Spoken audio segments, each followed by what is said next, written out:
have to check we're in frame. Okay. Oh, you're too tall. Need to go back. That's the first time I've been told that. I'm not very tall. Sophie for Culture Compass. I'm here with Dan from Bury Tomorrow. How are you? Very well, thank you very much. I'm having a good time. I hear your set was amazing. Yeah, it's cool. Who did you hear that off? The Idiom Boys, Oh, okay. actually, they said it was amazing. But you were quite naughty. You disobeyed the rules of downloads. A little bit. I only bent the rules, if you will. It was good though. It's a lot of fun. So. You got a chick circle happening, or? A circle bit with girls. We like to include the girls anyway. You know. It's nice to hear. Yeah, of course. We're a metal band that likes to have fun. So I think when you put stipulations on a band, you're kind of going to bend the rules a little bit. That's the whole point about metal music and abrasive music. So. You've got rebellion inside you, haven't you? Not really. I'm a good boy, really. Are you? I'm very good. In terms of the whole band, who is like the angel, who's the devil?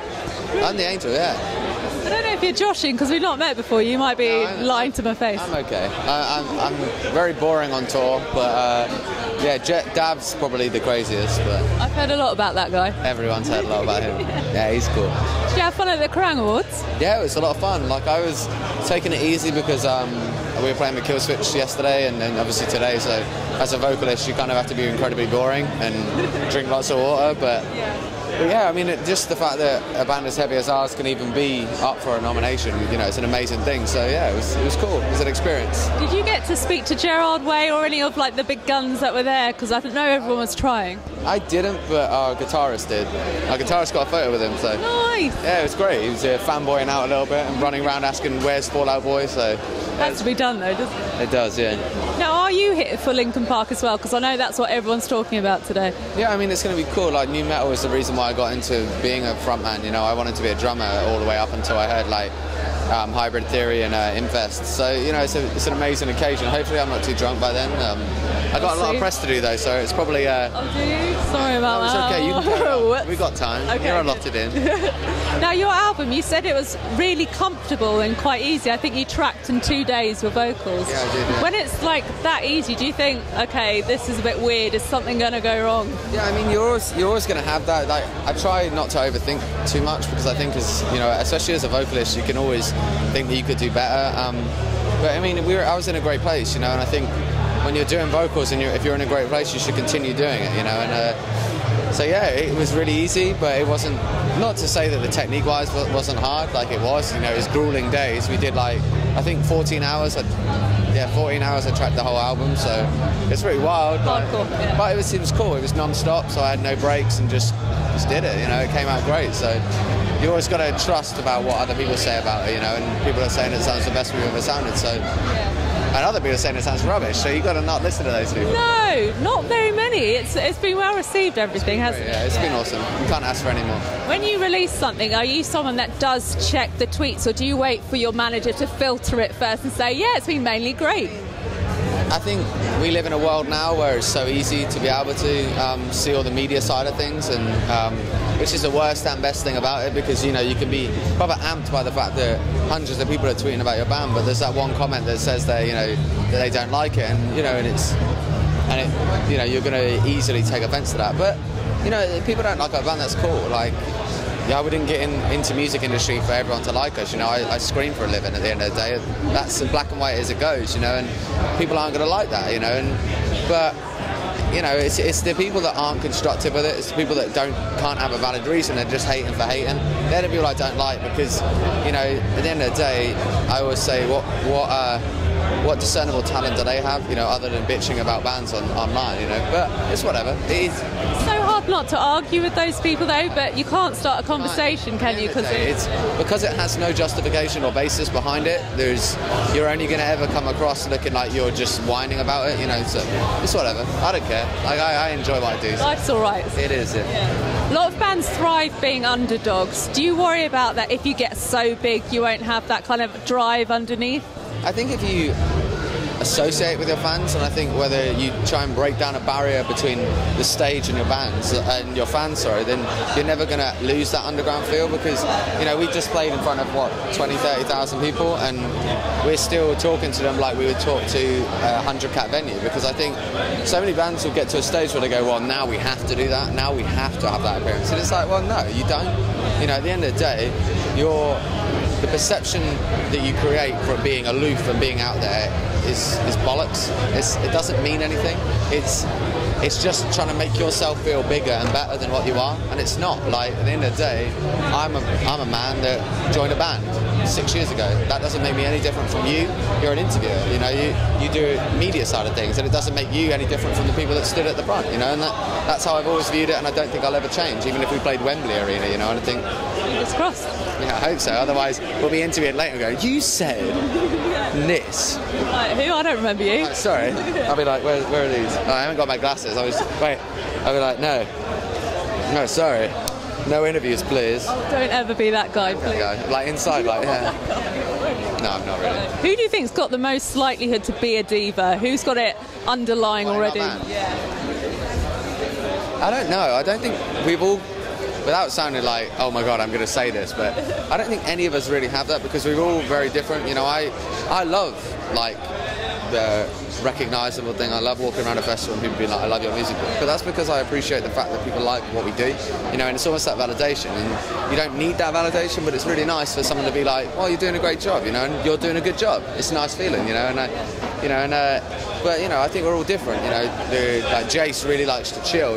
He's like, he doesn't like the whole, like, it gets him a bit weird when he's talking to people like that, but he really enjoys being in a band and playing music. Same as Dawson, like, this is his first band where he's really been doing a lot of huge things, and same as Dab just enjoys the party and to have a good time. So I think, and Jacko's the most silent member of our band, so I nearly forgot him. Yeah.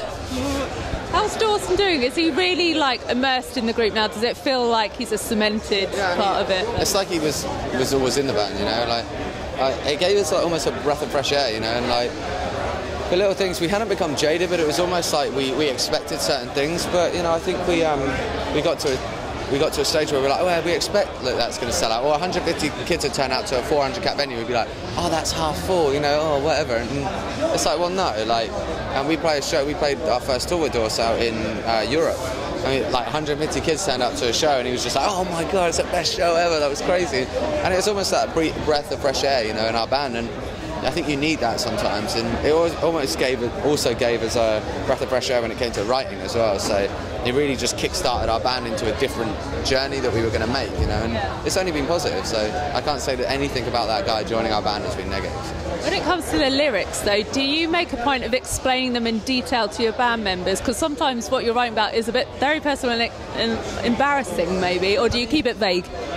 It's not vague per se, but I work a lot in metaphors, and especially with this album, I like to use these demi themes that we've been using over the last 3 albums, and like Runes for me was a lot more about using almost literal sense as well. I went and researched a lot of the Scandinavian runes and that side of things, but it was worked really well with like metaphorically linking to stories, and also literally those stories are written.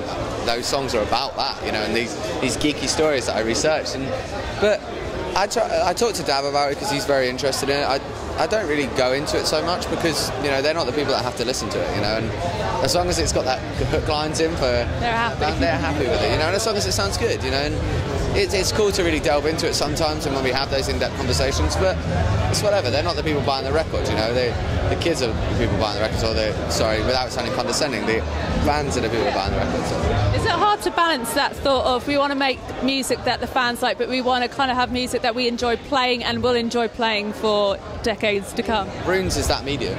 Like, Runes for us is a metalcore album that I'd have listened. I hope so. And anyway, it's very easy to be jaded about your own music and very biased.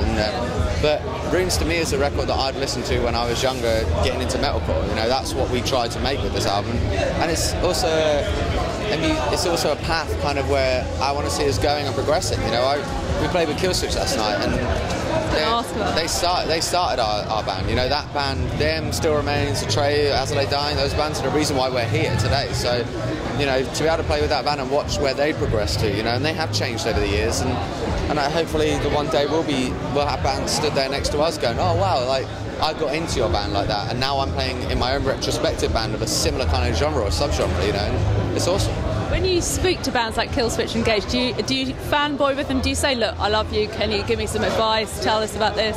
I'm fairly chill with it, you know, and I know, like, because at the end of the day, we're all doing the same thing, you know, and I don't think any band should put themselves on a pedestal. I think it's wrong, you know, and I don't think any band is better than anyone else, you know. At the end of the day, we're all the same thing, and music is such an interpretation, it's so subjective, you know, and you could like a band that I don't like, and I could like hundreds of bands that you don't like, and that's just the way music works. It's different for every, it's the same as any art form, you know, and with Killswitch it's just a mutual respect. You know, I respect them massively, and I respect the fact that they have been as big as they have for as long as they have, you know, and I think that just deserves respect, you know. So in that sense, yes, it is kind of a fanboy-esque thing, but it's more like a fair play, like you guys are the forefront and we're trying to, you know, be somewhere like you guys one day, you know? Inspiration. Yeah, I mean, you tend not to get into it because it gets a bit weird and people can take it in a weird way, but... How do you cope when fans are weird with you? Because I bet you have some weird tweets and weird comments on your videos. Sometimes. Yeah. It's not like... At the end of the day, it's part of the job, you know, this is a job, and like it's very easy to get caught up in it and think, as we were saying before about the negative and positive comments, you know, at the end of the day, like, you take it with a pinch of salt. I respect when people want to share something intimate, because I think that should deserve the utmost respect, because I think, you know, that's personal to that person, whether that's something about, you know, something that's bad that's gone on in their life, or something that they're really, really so into your band that it's crazy, you know, and I don't think there's any negative to that, you know. I think when you open those doors, you have to have lines of communication like we have done, like, and gone, look, talk to us, we're real people. Then you have to expect that people are going to say stuff that maybe is a bit out of the box for us, you know, and it is what it is. Like, as long as they're not outside your front door, it's kind of, you can deal with it. If they're outside my front door, I go out and meet them, you know. At the end of the day, it is what it is. So, yeah, they're going to be there now. They don't know where my front door is, that's the key. Someone can put it on Twitter in a second. Shall we end it on a quick fire round? Yeah. Are you ready? I'm ready. I'm not ready. Okay, band you'd most like to party with? Slipknot. Oh yeah. Last dinner on earth? Bacon sandwich. Oh, classic. If someone could watch you from the side of stage, who would it be? Slipknot. Oh God. Okay. Best thing about being in a band? Meeting fans. What if you could sum up your mood right now? What would it be? Really, really happy. Oh, that's nice. Sum up your show today in one word. Really, really happy. It was awesome. Awesome. One word, was it? Let's think of a really fun one to end it. Who else? Who's the most interesting person you've ever interviewed? Oh, Brandon Boyd. What's your favourite band? Deftones. What's your best live band you've ever seen?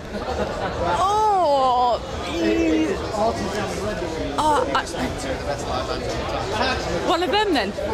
I'll just say Deftones. Yeah, I would agree. Deftones are the best live band. Who's the best person you've interviewed this weekend? You. I love you. You too. Thank you. Thanks.